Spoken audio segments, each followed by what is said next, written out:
What if a single photo could rewrite American history? Somewhere in rural Virginia, in the summer of 2019, a retired schoolteacher named Margaret Hollis was doing what most people do when a loved one passes, sorting through decades of accumulated life. Her mother had died quietly at 91, leaving behind a modest farmhouse stuffed with furniture, mason jars, and memories. Margaret wasn't looking for anything extraordinary. She was looking for an end to the grief, and maybe a few things worth keeping. She found both in the attic. Tucked behind a cracked wooden dresser, wedged between a folded quilt and a rusted birdcage, was a flat rectangular object wrapped in oilcloth and tied with deteriorating twine. It was heavy for its size. Margaret almost set it aside entirely, but something made her stop, the way it had been wrapped, deliberately, carefully, as though whoever placed it there wanted it hidden but not destroyed. She untied the twine and peeled back the oilcloth layer by layer until she was holding a rigid photograph, sealed behind a sheet of thick glass and framed in dark walnut wood. The image was faded but unmistakably clear. A group of men in Civil War uniforms, standing in what appeared to be an open field. And in the center of the frame, a face she recognized immediately from every history book she had ever taught from. She sat down on the attic floor and stared at it for a very long time. The photograph showed Abraham Lincoln.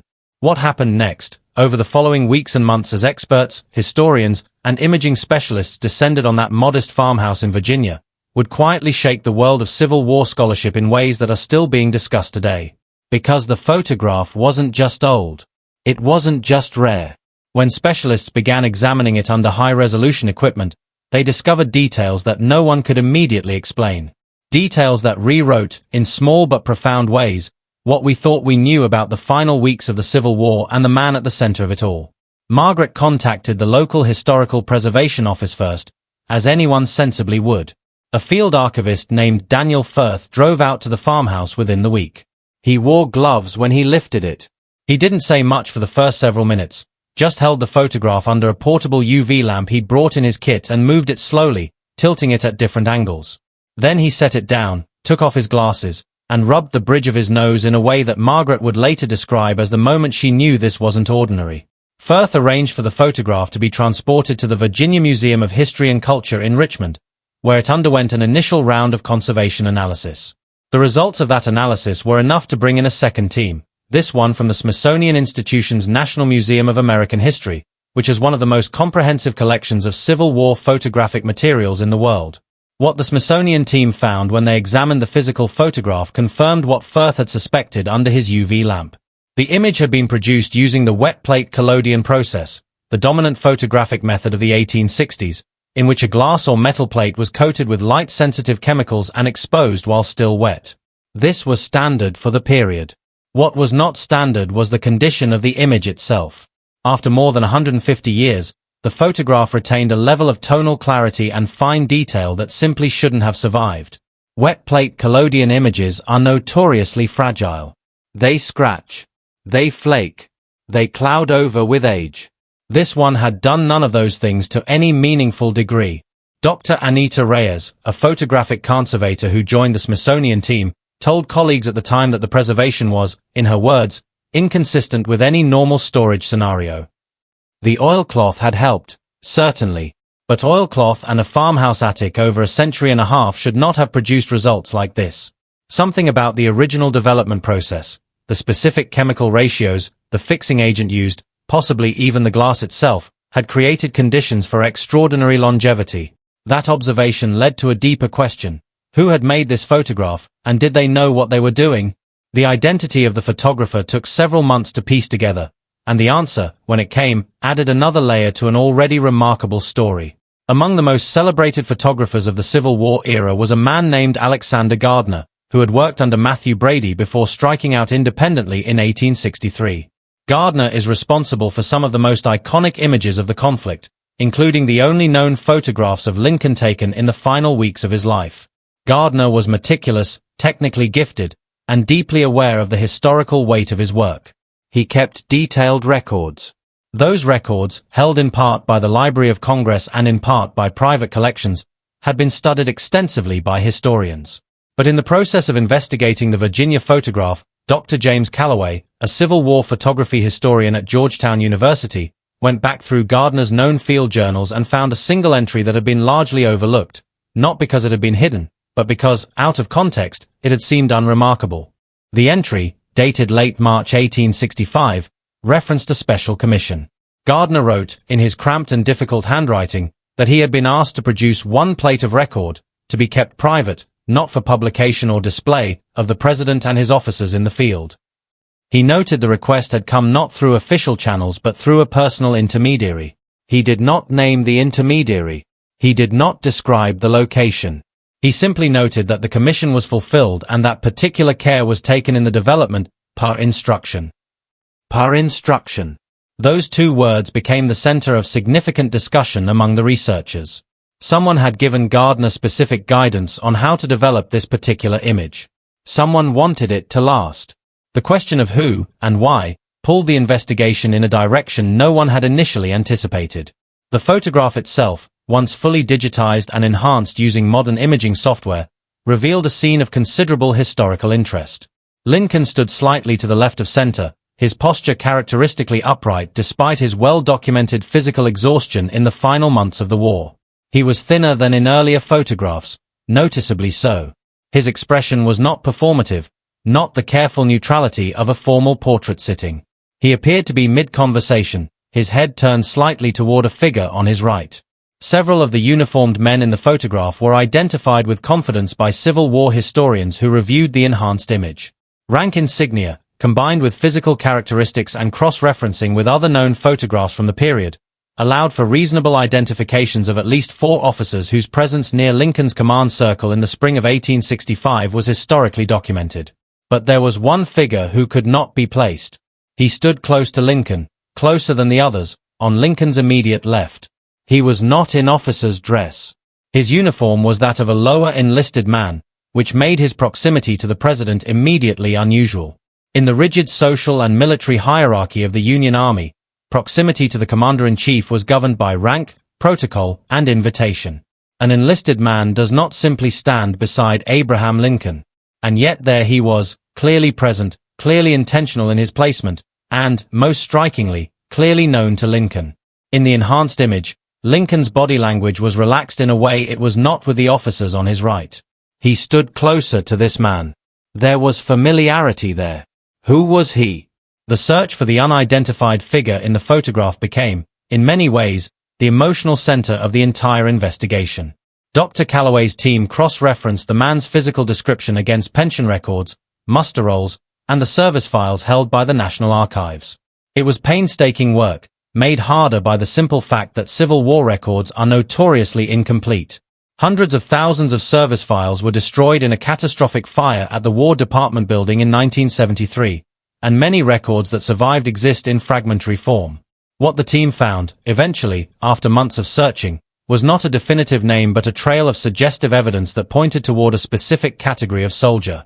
In the spring of 1865, as the Confederacy was collapsing and the end of the war became a matter of weeks rather than years, Lincoln had become increasingly concerned about his personal security. This was not paranoia. The threats against his life were real, documented, and numerous. Allan Pinkerton, who had overseen Lincoln's protection in the early part of the war, was no longer in that role. The formal security apparatus around the president was, by modern standards, shockingly thin. Lincoln himself was famously resistant to heavy protection. He found it oppressive and preferred to move with a degree of freedom that made his security detail quietly desperate. What historians have long suspected, and what a small number of documents hint at without confirming directly, is that Lincoln may have maintained a handful of trusted individuals, not formally part of any security detail, not listed in any official capacity, who served as informal observers and protectors. Men who could blend into the background, who were known to Lincoln personally, and who moved in proximity to him precisely because they were not prominent enough to attract attention. The figure in the photograph may have been one of those men. A pension file discovered in the National Archives, flagged by a records researcher working with Dr. Calloway's team, referenced a soldier from a New York regiment who had been detached from regular duty by personal order in early April 1865 and reassigned to an undescribed role in the field. The file was thin, far thinner than normal, and contained a notation that had been partially obscured, likely by a later ink stamp, but which was legible under imaging enhancement, per exec.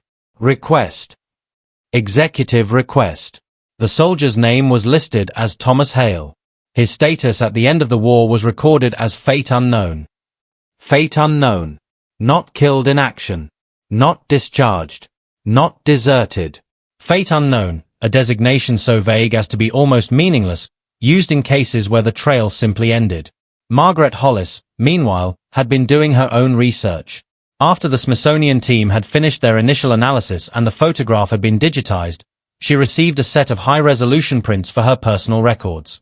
She spent weeks looking at them, and at a certain point she began going through the rest of her mother's belongings with new attention, not just for furniture and mason jars, but for paper, letters, documents, anything that might connect her family to the image in that attic. She found something in a cedar chest in the back bedroom.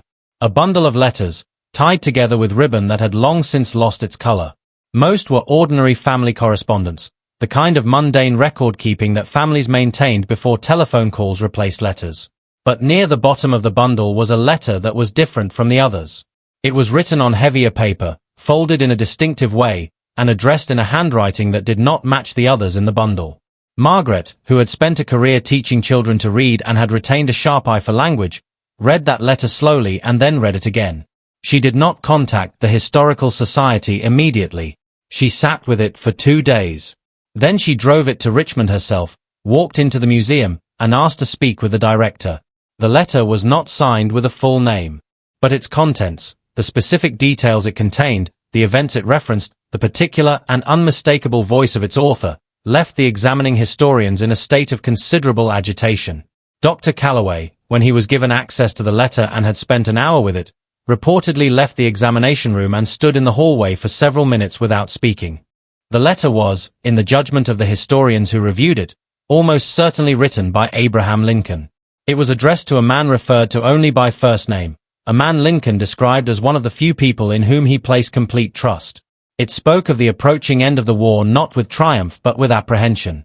Lincoln wrote that he feared the peace more than he had feared the fighting, that war, at least, had clear sides, and peace would be fought by men with no uniforms and no declared loyalties. He asked the recipient to remain close, to watch, to say nothing and miss nothing. He closed with a line that the historians found quietly devastating in retrospect. If something should happen that I cannot prevent, I want one honest account of it to exist somewhere. Keep this letter, and keep yourself safe, and remember that I knew what I was asking of you. The photograph and the letter together changed the shape of the story significantly. What had begun as a remarkable archival discovery, an exceptionally well-preserved Civil War photograph with an unexpected provenance, had become something more intimate and more troubling. Evidence, incomplete but coherent, of a man whom Lincoln trusted absolutely, who stood beside him in the final weeks of the war, who was then systematically removed from the historical record, and who left behind, whether deliberately or by simple survival, the 2 documents that now restored him to it. The question of how the photograph and letter ended up in Margaret's family was investigated carefully. Her maternal lineage was traced back through several generations, and researchers found a great-great-grandfather who had served in a New York regiment during the final year of the Civil War, a man who appeared in the muster rolls only briefly before his entry, too, went quiet. His name was not Thomas Hale, but the 2 names appeared together in a single supply ledger from a Virginia field depot in March 1865, suggesting they had been in the same location at the same time. It is possible that Margaret's ancestor and the man in the photograph were acquaintances, or comrades, or something closer. It is possible the photograph and letter were passed from one to the other for safekeeping. It is possible the oilcloth and the careful wrapping and the hiding behind the dresser in the attic were not accidental or arbitrary, but the last act of someone who understood, dimly or clearly, that what they were preserving was dangerous to possess. None of this can be stated with certainty. History rarely offers certainty. What it offers, when you are lucky and when someone keeps an attic long enough, is evidence, partial, suggestive, and occasionally breathtaking. The photograph is now part of a permanent exhibit at the Virginia Museum of History and Culture. It hangs in a climate-controlled case, lit from the side to minimize UV exposure, in a gallery that focuses on the final months of the Civil War. The letter is displayed beside it, open to the most significant passage, under the same careful conservation conditions. Both will outlast everyone who has ever looked at them. Margaret Hollis attended the opening of the exhibit on a Tuesday morning in October 2022. She stood in front of the photograph for a long time, looking at the man beside Lincoln, the man no one has yet been able to name with complete certainty, the man with the familiar posture and the watchful expression and the fate listed as unknown. She told a reporter afterward that she didn't feel triumphant, exactly. She felt, she said, like she had returned something that had been borrowed for a very long time. The researchers continue their work. The pension files are still being combed. The partial name, the supply ledger, the thin file at the National Archives, these threads are still being pulled. There may be more to find. There may not be. The Civil War devoured records along with lives, and not everything that was lost can be recovered. But the photograph exists. The letter exists. And the man beside Lincoln, quiet, close, trusted, and deliberately forgotten, exists now in the record, because someone wrapped an oilcloth around a piece of glass and pushed it behind a dresser in a Virginia attic, and a retired schoolteacher decided not to set it aside. History, it turns out, does not always announce itself. Sometimes it waits, wrapped in oilcloth, for someone patient enough to untie the twine.